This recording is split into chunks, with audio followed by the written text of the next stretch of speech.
Queridos, vamos abrir a Bíblia no livro de Jonas, capítulo 4, versículos 5 a 11. Diz assim então a santa palavra de Deus: Então Jonas saiu da cidade, sentou-se a oriente desta cidade, e ali fez uma cabana, e sentou-se debaixo dela, à sombra, até ver o que aconteceria à cidade. E fez o Senhor Deus nascer uma aboboreira, e ela subiu por cima de Jonas, para que fizesse sombra sobre a sua cabeça, a fim de o livrar do seu enfado. E Jonas se alegrou em extremo por causa da aboboreira. Mas Deus enviou um verme no dia seguinte ao subir da alva, o qual feriu a aboboreira, e esta se secou. E aconteceu que, aparecendo o sol, Deus mandou um vento calmoso oriental, e o sol feriu a cabeça de Jonas, e ele desmaiou, e desejou com toda a sua alma morrer, dizendo: melhor me é morrer do que viver. Então disse Deus a Jonas: fazes bem que assim te ires por causa da aboboreira? E ele disse: faço bem que me revolte até a morte. E disse o Senhor: tiveste tu compaixão da aboboreira, na qual não trabalhaste, nem a fizeste crescer, que numa noite nasceu e numa noite pereceu. E não hei de eu ter compaixão da grande cidade de Nínive, em que estão mais de 120.000 pessoas que não sabem discernir entre a sua mão direita e a sua esquerda, e também muitos animais? Amém. Podem sentar-se, queridos, fiquem à vontade.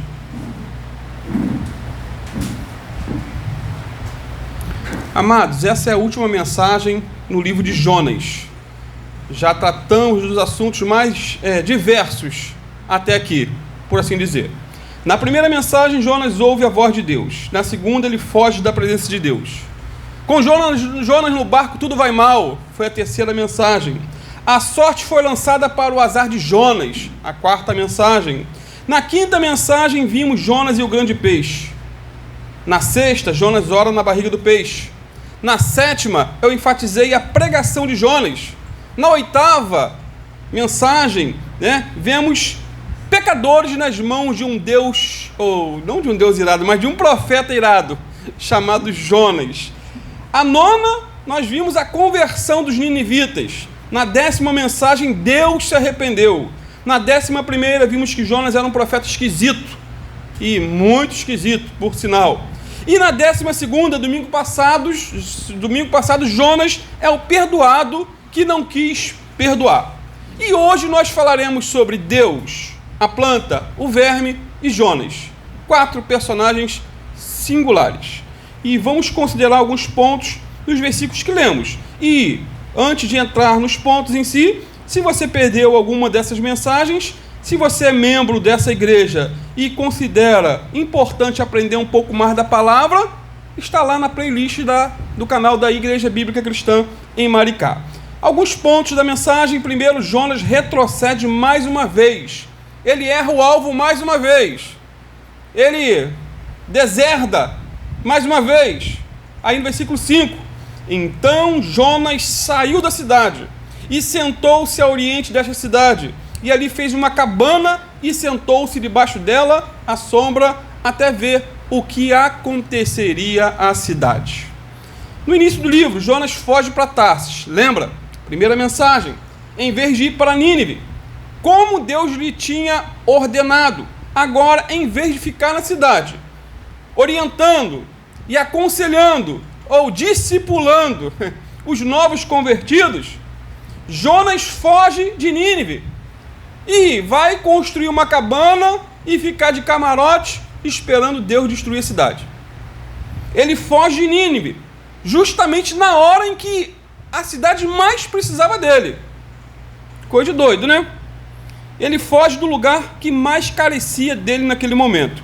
O mais interessante é que na cruz, lá fora da cidade, Jesus pediu para que Deus perdoasse os seus algozes, lá em Lucas 23:34. Mas Jonas esperou fora da cidade para ver se Deus mataria aqueles que ele não queria perdoar. Mais uma vez, Jonas se desvia da vontade de Deus. Ele é o típico crente cai-cai. Ou crente ioiô, em cima e embaixo. Ou crente montanha-russa, né? Vai lá para cima, depois sobe, vai embora. Isso nós vemos no livro, a cada capítulo. Realmente, Jonas era um profeta esquisito, como vimos na mensagem do domingo passado. Ele sai da cidade e fica esperando que Deus se arrependa do seu arrependimento. Espera que Deus se arrependa do seu arrependimento. Irmão, Jonas ainda tem esperança de que Nínive será destruída. Ele não muda, mas espera que Deus mude. O coração de Jonas batia em descompasso com o coração de Deus. Na verdade, Jonas continua aqui um rebelde teimoso. Ele continua esperando a destruição da cidade. O mais interessante é que os ninivitas, a planta, o verme e o vento obedecem a Deus. Esse capítulo lemos, e anteriormente os ninivitas. Mas Jonas ainda recusa-se a obedecer ao Senhor. Realmente Jonas era um homem de coração dobre e inconstante em todos os seus caminhos. Carne de pescoço. Crente ruim. Será que somos melhores do que ele? Eis a questão. A pergunta que não quer calar. Somos melhores do que Jonas? Ou será que o sangue de Jonas corre em nossas veias? Será que somos firmes e constantes, sempre abundantes na obra do Senhor? Ou assim como Jonas, constantemente retrocedemos e caímos nos mesmos pecados? Só você e eu podemos responder a essa pergunta. Portanto, Jonas mais uma vez fugiu do centro da vontade de Deus. Mais uma vez ele errou o alvo. Mais uma vez ele pecou. Tinha que estar na cidade, cuidando dos novos convertidos, do avivamento que estava acontecendo, mas ele foge da cidade para ver, no camarote, a destruição da cidade. Segundo, Deus se compadece de Jonas mais uma vez. Se por um lado Jonas mais uma vez retrocede, mais uma vez Deus se compadece de Jonas. Ele faz nascer uma planta para abençoar o profeta rabugento. Olha no versículo 6. E fez o Senhor Deus nascer uma aboboreira, pé de abóbora com folhas grandes, e ela subiu por cima de Jonas, para que fizesse sombra sobre a sua cabeça, a fim de o livrar do seu enfado. E Jonas se alegrou em extremo por causa da aboboreira. Irmãos, tem atributos de Deus que eu não entendo. Não dá para entender. E a longanimidade é um desses atributos. Não dá para entender, como ser humano. E esse termo longanimidade significa paciência extrema. Jonas continua rabugento e Deus continua paciente. Jonas continua irado e Deus continua tranquilo. É até irônico, por assim dizer. Irônico. Jonas sai para ver a destruição da cidade de Camarote. E Deus faz nascer uma planta para alegrar o profeta. Nesse camarote ou cabana, Jonas fica assistindo o desenrolar dos fatos. Em determinado momento, a Bíblia diz que o sol começa a queimar seus miolos. E ele sofre de insolação.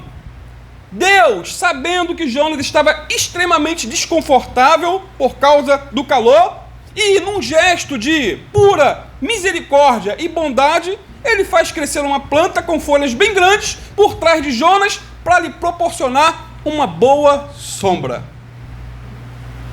Interessante que Deus já havia livrado Jonas do mar. Lembram? Havia livrado Jonas do mar enviando um grande peixe como um bote salva-vidas. Agora livra Jonas do sol. Como Deus é paciente, bom e misericordioso. Nunca podemos nos esquecer desse lado, dessa faceta do atributo divino. Agora, sabe qual foi a reação de Jonas quando viu esse milagre repentino? Qual foi a reação dele? Olha aí no versículo 6b. E Jonas se alegrou em extremo por causa da aboboreira. Eu não sei se a alegria dele foi por causa do milagre ou por causa da sombra que ele usufruiu do milagre. Penso que de repente a segunda opção é mais certa. Estava nem aí para o milagre. Milagre já tinha visto muitos, mas ao curtir aquela sombrinha. Interessante que Jonas só fica alegre nessa única ocasião do livro.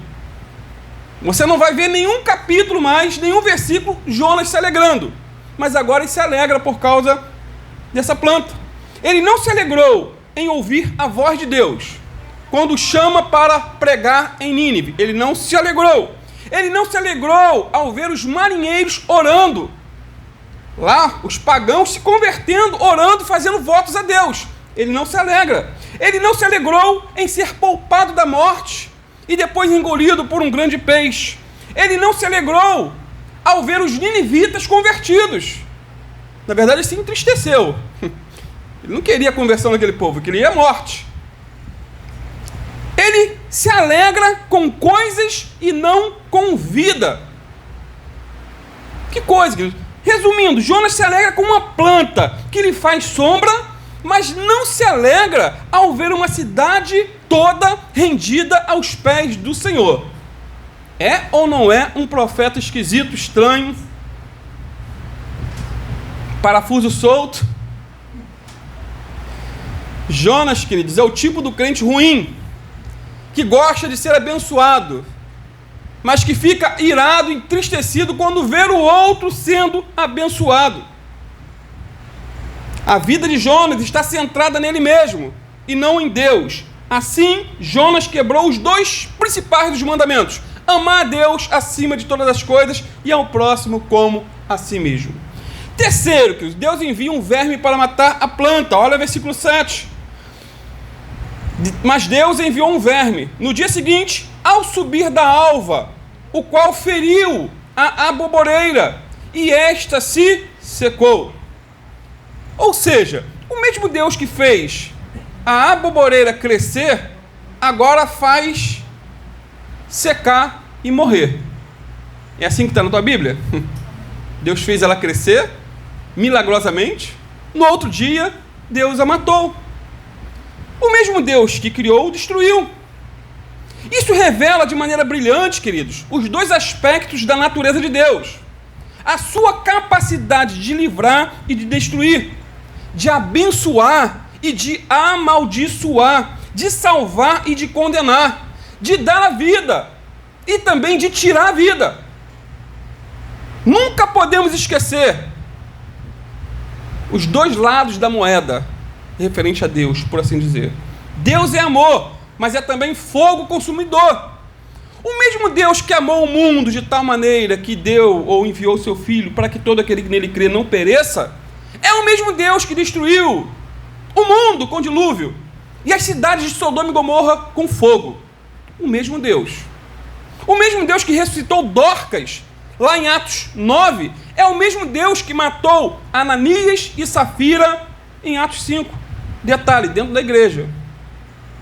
O mesmo Jesus que curou Enéas em Atos 9 é o mesmo Jesus que cegou Elimas, o mágico, em Atos 13. O mesmo Jesus. Portanto, se enfatizarmos somente um aspecto da natureza divina, estaremos com isso distorcendo o caráter de Deus. Se pregarmos somente o amor, realmente Deus é amor, mas ficarmos só nesse lado de que Deus é amor, distorcemos o caráter de Deus. Se pregarmos só a ira do Senhor, distorcemos o caráter de Deus. As duas verdades precisam andar juntas, como duas pernas, porque senão distorcemos o caráter de Deus. Quarto, Deus envia um vento oriental em direção a Jonas para lhe queimar a cabeça. Deus é irônico. Versículo 8. E aconteceu que, aparecendo o sol, Deus mandou um vento, porque já tinha matado a planta, né? Matou a planta, não tem mais sombra. Apareceu o sol, Deus mandou um vento calmoso oriental, e o sol feriu a cabeça de Jonas. E ele desmaiou, e desejou com toda a sua alma morrer, dizendo: melhor me é morrer do que viver. Queridos, esse vento aqui é conhecido nessa região como siroco. É o nome desse ventinho. Bem interessante. É um vento quente e seco que carrega partículas de areia e quando passa, faz a temperatura subir de maneira assustadora. Agora veja que interessante. Deus faz crescer milagrosamente uma planta. Deus envia um verme para destruir a planta. Por fim, ele manda um vento quente para queimar a careca de Jonas. Tradicionalmente, Jonas era careca, como eu. De repente, mais do que eu, ainda tem um pouquinho aqui do lado. Amados, Deus está agindo o tempo todo nesse livro. O tempo todo, né? Ele é o personagem central, e não Jonas. E muito menos o grande peixe. Isso porque foi Deus quem chamou Jonas para pregar em Nínive. Amém? Foi Deus que enviou um forte vento ao mar, atrás de Jonas, lá no mar Mediterrâneo. Foi Deus. Foi Deus que ordenou o grande peixe para tragar Jonas e poupá-lo de morrer afogado. Foi Deus. Foi Deus que controlou os dados, por assim dizer, na mão dos marinheiros para descobrir quem era aí o causador da tempestade. Deus estava ali nas entrelinhas. Foi Deus quem tocou o coração dos ninivitas, levando-os ao arrependimento de pecados. Foi Deus. Não foi a pregação de Jonas. Não foi o instrumento humano. Foi a convicção de pecados produzida pelo Espírito Santo de Deus. E mais, foi Deus quem fez a planta crescer para proporcionar sombra a Jonas. Foi Deus também quem enviou um verme para destruir a planta. E agora, vemos mais uma vez Deus enviando um vento quente para incomodar o profeta. Assim acontece com nossa vida. Muitas vezes não percebemos e nem entendemos as situações que acontecem, mas Deus está agindo. Ele está no controle.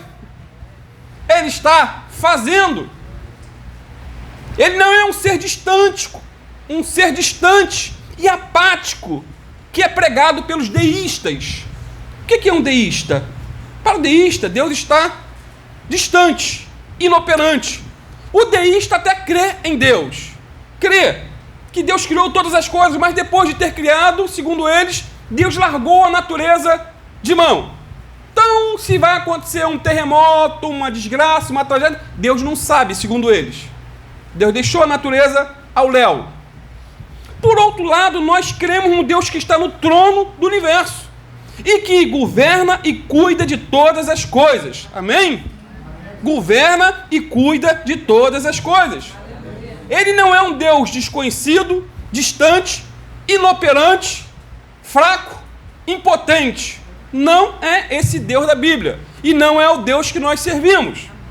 Ele está entre seu povo, ele ouve as suas orações e nos socorre em meio às tribulações. E eu louvo a Deus por isso. Muitas vezes, ele faz um milagre para nos alegrar.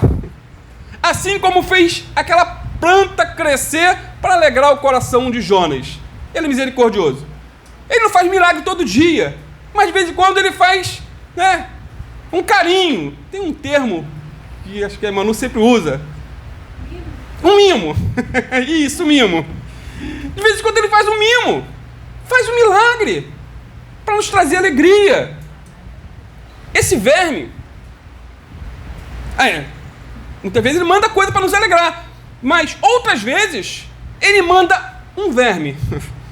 Primeiro ele manda uma planta, certo? Faz um milagre. Mas outras vezes ele pode mandar um verme para acabar com o nosso conforto e nossa acomodação. A pessoa gosta do milagre, né? O milagre é bom. O mimo. Quem gosta do verme? Ninguém, queridos. Verme ninguém gosta. Esse verme pode ser um aperto financeiro. Esse verme, muitas vezes, pode ser uma enfermidade. Esse verme pode ser o desemprego.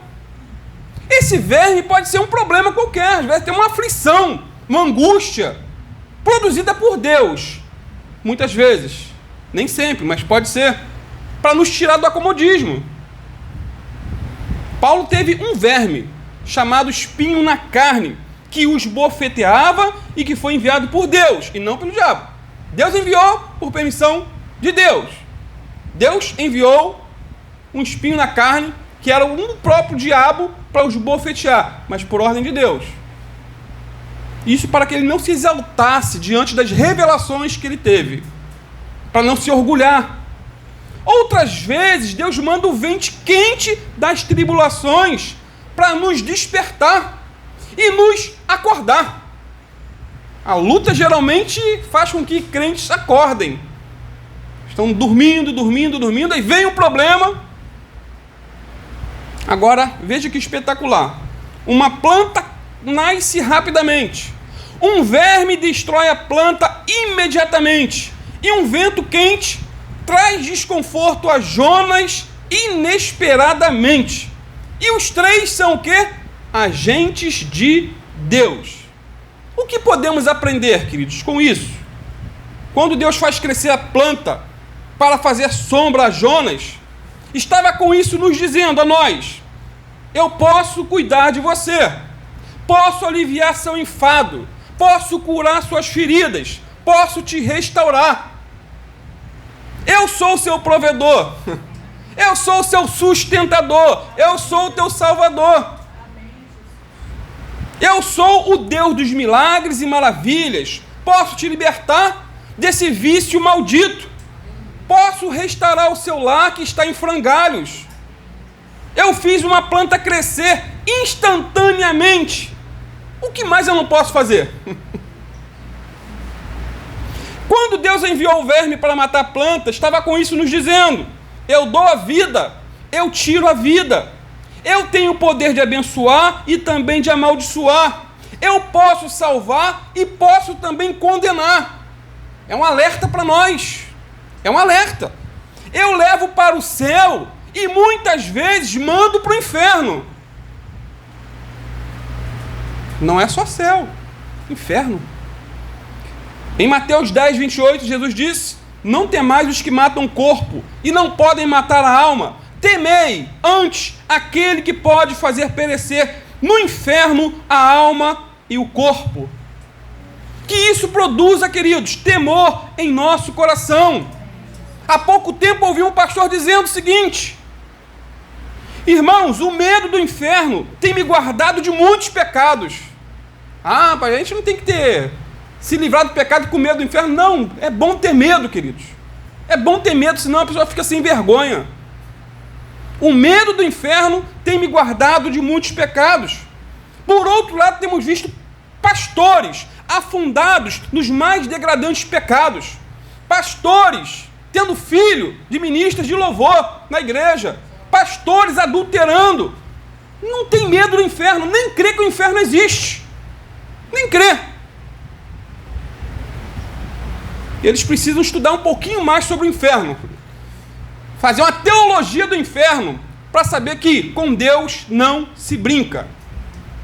Por fim, queridos, quando Deus enviou um vento quente para queimar a cabeça de Jonas, estava com isso nos dizendo: eu corrijo a quem amo, assim como o pai corrige ao filho a quem quer bem. Todo pai que quer o bem do filho corrige, põe limites, diz não. Ah, tem doençazinha que não pode dizer não, tem que ouvir não. A vida nos ensina, nos diz não toda hora. Deus estava corrigindo Jonas.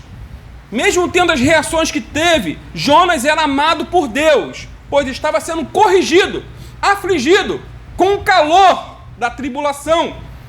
Hebreus 12, 4 a 8 diz assim: ainda não resistis até o sangue, combatendo contra o pecado, e já vos esqueceste da exortação que argumenta convosco como filhos? Filho meu, não desprezes a correção do Senhor, e não desmaies quando por ele fores repreendido, porque o Senhor corrige a quem ama, e açoita a qualquer que recebe por filho.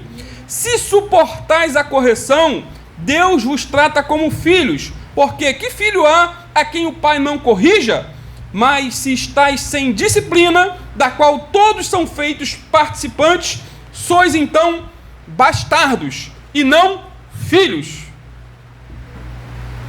Queridos, mesmo para uma igreja como Laodiceia, que dizia: rico sou, estou enriquecido e de nada tenho falta, Jesus disse para eles, Apocalipse 3,19: eu repreendo e corrijo a todos quantos amo. Ou seja, aquela igreja, naquela condição, era amada por Deus. Corrijo e repreendo a todos quanto amo. Estava falando para a igreja. Sê, pois, zeloso e arrepende-te. É o convite de Deus para nós. Arrependimento. Arrependimento. Então, esse vento quente da aflição foi pedagógico para Jonas. Ele precisava aprender que vida tem mais valor do que coisas. Amém? Vida tem mais, ou vidas no plural, tem mais valor do que coisas. Ele precisava aprender que almas imortais são mais importantes e preciosas do que uma planta, que nem, ao menos, ele havia plantado e regado para que crescesse. Ele não colocou a semente, ele não botou água, nada. Fez nada. Mas ele estava mais preocupado com planta do que com gente. Essa foi a lição que Deus quis ensinar Jonas com a planta, o verme e o vento quente.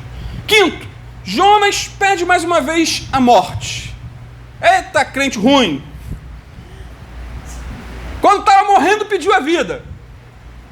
E quando está vivo, pede a morte. Versículo 8 e 9. E aconteceu que, aparecendo o sol, Deus mandou um vento calmoso oriental, e o sol feriu a cabeça de Jonas. E ele desmaiou, e desejou com toda a sua alma morrer, dizendo: melhor me morrer do que viver. Então disse Deus a Jonas: fazes bem que assim te ires por causa da aboboreira? E ele disse: faço bem que me revolte até a morte. É como se Jonas tivesse dito o seguinte: o Senhor tirou tudo que eu tinha e destruiu minha vida. Eu estava feliz lá em Jerusalém. Eu fugi do Senhor e o Senhor foi atrás de mim naquele navio. Eu passei 3 dias no estômago de um peixe e ainda estou com cheiro de vômito. Como se estivesse reclamando com Deus assim. Depois disso, o Senhor me mandou andar 800 quilômetros para pregar para pessoas que não merecem. E ainda por cima o Senhor os perdoa. Que absurdo! Que não dá aula para Deus. E como se isso não bastasse, o Senhor me dá uma planta só para tirá-la de mim logo em seguida. Estou com muita raiva. Nada dá certo em minha vida. Qual a razão da minha existência? Por que estou vivo? Ó céus, ó vida, ó morte, ó azar. Já viu esse desenhozinho? Lip Herd? Querido, Jonas teve compaixão da planta que morreu, mas não teve compaixão do povo que morreria e que permaneceria eternamente separada de Deus. Coisa de doido. Vamos ver o desfecho dessa linda história, queridos. Versículo 10 e 11. E disse o Senhor: tiveste tu compaixão da aboboreira, na qual não trabalhastes, nem a fizeste crescer, que numa noite nasceu e numa noite pereceu. E não hei de eu ter compaixão da grande cidade de Nínive, em que estão mais de 120.000 pessoas, que não sabem discernir entre a sua mão direita e a sua mão esquerda, e também muitos animais? Queridos, em Nínive viviam 120.000 pessoas, que não sabiam discernir entre a mão direita e a mão esquerda. Alguns entendem que essa referência é às crianças. 120.000 crianças. E com este número de crianças havia, com certeza, mais de 1 milhão de pessoas, de habitantes, todos precisando de salvação. Todos carentes de misericórdia. Queridos, Deus ama as crianças. Amém?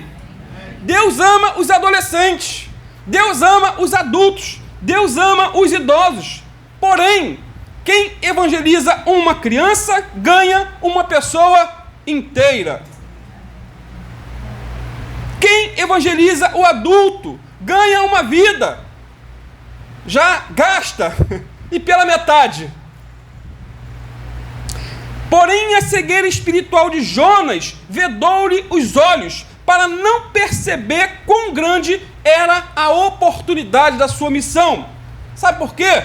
Porque ganhando as crianças, a futura geração seria bem diferente da dos pais. Se os ninivitas antes eram terríveis pecadores, e depois cuidando das crianças, pregando para aquelas crianças, a geração futura seria uma bênção. E ele não entendeu essa missão. Agora, quais lições Deus queria ensinar a Jonas com todo esse incidente para concluir? Não só ensinar a Jonas, mas ensinar a mim e a você. O que podemos aprender? A primeira lição é que o ser humano tem mais valor do que coisas. Amém? Ser humano tem mais valor do que coisas. Havia uma inversão de valores na vida de Jonas. Ele via pessoas como coisas e as coisas como pessoas. Ele amava as coisas e odiava as pessoas.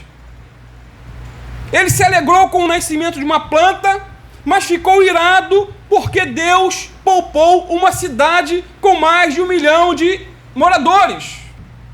Inversão de valores. E mais, Jonas se alegrou ao ver uma planta crescer milagrosamente, mas não se alegrou em ver multidões se rendendo aos pés do Senhor em Nínive. Jonas amava mais as coisas do que as pessoas. E essa, queridos, é a postura do mundo em que vivemos. Um mundo que está afundado no materialismo doentio, onde as pessoas lutam, brigam, matam e morrem por coisas. Coisas, simplesmente coisas. Isso porque as coisas se tornaram bem maior na escala de valores. Em Lucas 12:5, Jesus nos advertiu sobre isso, dizendo: acautelai-vos e guardai-vos de toda forma de cobiça, ou da avareza, ou da sede de possuir mais e mais, porque a vida do homem não consiste na abundância das coisas que possui. Um cristão não deve colocar as coisas como o valor último da sua vida. Ele não coisifica pessoas e muito menos personaliza coisas. Esse é o cristão. Agora, infelizmente, nossa sociedade está aderindo à filosofia de Jonas. Atualmente, as coisas parecem valer mais do que pessoas. É ou não é? Plantas e animais têm mais valor do que pessoas. Um crime ambiental é punido com muito mais rigor do que os crimes contra a vida. Milhões de abortos são praticados todos os anos, sem qualquer reação negativa da sociedade, queridos. Mas se um animal silvestre é sacrificado, a imprensa alardeia o fato e o criminoso é exemplarmente punido. Há pouco tempo um homem foi assassinado lá em nossa localidade por ter batido em cachorro. Foi assassinado porque bateu no cachorro, botou na rede social e depois assassinaram ele. Não concordo em bater em cachorro, mas matar um ser humano por conta disso é absurdo. Não aprovamos os crimes ambientais, nem endossamos aqueles que cometem crimes contra a fauna, a flora e muito menos contra os animais, queridos. Todavia, as pessoas valem mais do que plantas e animais. Há algum tempo atrás, alguns anos, mais propriamente dito, o senador Magno Malta denunciou algumas mudanças que estavam tentando fazer no Código Penal brasileiro. E ele denunciou isso. Eu acho que não foi aprovado. Mas ele denunciou, botou a boca no trombone. Sabe qual era a proposta? Se você fosse pego vendendo uma pena de pavão na feira, pegaria 7 anos de prisão, cadeia. Se você tirasse um ninho de passarinho do lugar, pegaria 5 anos de cadeia. Mas o crime de lesão corporal, como meter a faca em alguém e essa pessoa não morrer, pegaria só 6 meses de cadeia. O crime de abandono de vulnerável, abandono de criança ou de idosos, daria 6 meses de cadeia. Mas se você desse um tapa no animal, como cachorro ou cavalo, 7 anos de cadeia. Coisa de doido. Irmãos, hoje em dia, muitos ficam mais sensibilizados em ver um cascão de rua do que uma criança abandonada. Tadinho! Tascado, uma criança está ali, na mesma situação, abandonada. Há alguns anos, um cachorro foi morto a pauladas por um segurança de supermercado. Essa notícia viralizou nas redes sociais. Foi um blá blá blá. Artistas se mobilizaram. Houve uma repercussão nacional em todo o Brasil. Em 2018, uma idosa de 106 anos também foi morta a pauladas. E pouco se falou nos noticiários. Não houve nenhuma repercussão. Não estou dizendo que é certo espancar e matar um animal, queridos. Só que para muitos, um cachorro tem mais valor do que uma idosa de 106 anos. Essa é a geração que estamos vivendo. Jonas se alegrou com uma planta que nasceu sem ele plantar, mas ficou irado e pediu a morte por Deus ter salvado vidas que estavam a passos largos para o inferno. Que Deus nos guarde dessa inversão de valores. Que Deus nos guarde de sentimentos tão deturpados e mesquinhos, horrorosos. Por fim, concluindo, finalmente, o livro de Jonas termina com uma pergunta interessante. Versículo 11. E não hei de eu ter compaixão da grande cidade de Nínive, em que estão mais de 120.000 pessoas que não sabem discernir entre a sua mão direita e a sua mão esquerda, e também muitos animais? Queridos, Deus sabe amar os piores homens com perfeito amor, até o ponto de enviar o seu Filho Jesus para morrer por eles. Deus sabe, Ele é compassivo e misericordioso. João 3,16, Jesus disse que Deus amou o mundo de tal maneira que deu seu Filho unigênito, para que todo aquele que nele crê não pereça, mas tenha vida eterna. Apocalipse 5,9 diz que Jesus morreu para salvar os que procedem de toda raça, povo, língua e nação. Portanto, amados, o plano de Deus é que a igreja toda leve o evangelho todo a todos os povos, de todos os lugares e de todos os tempos. Agora, voltando a Jonas, não sabemos se ele se arrependeu ou se permaneceu rebelde, diante da pergunta que Deus fez para ele no final. Não sabemos se sua ira cessou de arder ou se ele continuou amargo o restante da vida. A Bíblia não dá resposta. Contudo, esse livro não está concluído, porque essa resposta não deveria ser dada apenas por Jonas. Não, Jonas não está a 2.700 anos distante de nós. Ele está dentro de nós, por assim dizer. Jonas mora debaixo da nossa pele. O coração de Jonas bate em nosso próprio peito. O sangue de Jonas corre em nossas veias. Aí surgem algumas perguntas. Sentimos compaixão por aqueles a quem Deus ama? Temos disposição de levar a palavra para aqueles por quem Jesus morreu? O nosso coração se quebranta pelas mesmas causas que tocam o coração de Deus? Queridos, o mais importante não é como Jonas respondeu a pergunta de Deus aqui no último versículo, mas sim como eu e você estamos respondendo a essas perguntas nos dias atuais. Será que concordamos com Deus que as pessoas sem Cristo estão realmente perdidas e vão para o inferno? Nos preocupamos com os que vivem em nossas grandes cidades, onde há tanto pecado, maldade e tão pouco testemunho, em que a igreja dá um testemunho? Será que oramos para que o evangelho alcance as pessoas de todas as partes do mundo? Será que estamos contribuindo com aqueles que vão? Nos alegramos quando os pecadores se arrependem e creem no Salvador? Amados, não podemos responder por Jonas, mas podemos responder por nós. Eu não respondo por Jonas, respondo por mim.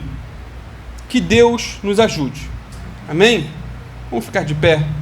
Vamos estar orando.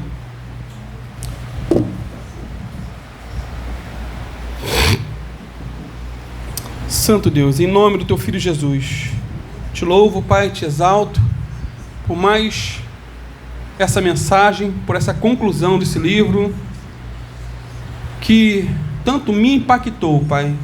Todas as vezes que eu leio, estudo e prego sobre esse assunto, eu sou confrontado, Senhor, com as Suas verdades e com a vida do profeta Jonas, que muitas vezes, infelizmente, eu me pareço com ele, Pai. Tem misericórdia de mim. Lava meu coração, muda a minha história, Pai. Não falo aqui por ninguém, mas por mim. Em nome de Jesus, aviva a minha alma, restaura, Senhor, o meu altar. Em nome de Jesus, toma as nossas vidas também aqui de modo geral. Ajuda-nos, Senhor, a ter o mesmo sentimento que o Senhor tem, a ver como o Senhor vê, a valorizar o que o Senhor valoriza, Senhor. Ajuda-nos, Senhor, desperta-nos, aviva-nos, lava o nosso coração, perdoa os nossos pecados, tem misericórdia de nós, Senhor, porque não somos melhores do que Jonas. Nesse estudo, Pai, ao longo de 13 mensagens, eu falei tão mal de Jonas aqui, meu Pai, mas falei mal de mim mesmo, Senhor, na verdade. Tem misericórdia, aviva a minha alma, encha-me do Teu Espírito Santo, e capacita-me a viver, Senhor, para pregar a Tua palavra. Capacita cada um dos meus irmãos aqui também, Senhor, para pregar a Tua palavra, para ser uma testemunha viva do Teu poder, da Tua unção e da Tua graça. Fica conosco, Pai. Abençoa a nossa noite. E obrigado mais uma vez, Senhor, por 32 anos estar junto com Biana, Pai. Obrigado por esse presente. Na verdade, eu fui o presente para ela, mas ela foi o meu presente também, Senhor. Te dou graças por tudo, em nome do Teu Filho Jesus.